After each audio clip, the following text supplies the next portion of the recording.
അട്ടപ്പാടിയിൽ മധു വിശന്നു വലഞ്ഞ് മധുവിന്റെ കാര്യങ്ങൾ ഇതേ പാട്ടിൽ പറയുന്നുണ്ട്.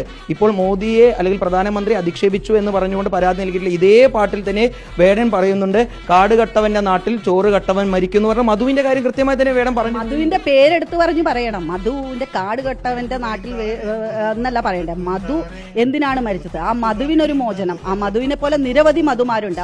ആ മധുമാരുടെ മോചനത്തിന് വേണ്ടിയിട്ടാണ് റാപ്പർ വേടൻ. മധുവിന്റെ കാര്യം കൃത്യമായി തന്നെ ഇത്തരം പാട്ടുകളിലൂടെ വേടൻ പറഞ്ഞു പോകുന്നുണ്ട്. പക്ഷെ അതൊന്നും പുറത്തു വന്നില്ലല്ലോ. ഇതേ പാട്ടിലുണ്ട്. ഇപ്പോൾ ഈ പറയുന്ന 2020 വന്നിട്ടുള്ള അതേ പാട്ടിനകത്തുള്ള വരിയാണ് ഈ കാട് കെട്ടവന്റെ നാട്ടിൽ ചോറ് കെട്ടവൻ മരിക്കുമെന്ന് പറയുന്ന മധുവിനെ കുറിച്ച് പറയുന്ന വാക്കുകൾ കുറച്ചുകൂടെ സ്ട്രെസ് ചെയ്തിട്ട് വേടൻ പാടേണ്ടിയിരുന്നു മധുവിനെ കുറിച്ച് ഇങ്ങനെ സൈലന്റ് ആയിട്ടല്ല പാടേണ്ടിയിരുന്നു. ബഹുമാനപ്പെട്ട പ്രധാനമന്ത്രിയെ കുറിച്ച് ഹൈലൈറ്റ് ചെയ്ത് ഉറക്കെ പാടിയപ്പോൾ മധുവിനെ കുറിച്ച് പതുക്കെ പാടി. അതെന്തിനാണ് മധുവിനെ കുറിച്ച് പതുക്കെ പാടിയത്? മധുവിനെ കുറിച്ച് കുറച്ചുകൂടി ഉറക്കെ പാടണം. ഇപ്പൊ വിട്ടത് ഞാൻ പറയുന്നു, ഇപ്പൊ വിട്ടത് കാര്യമാക്കണ്ട. അയാളെ ഉടനെ പിടിക്കപ്പെടും.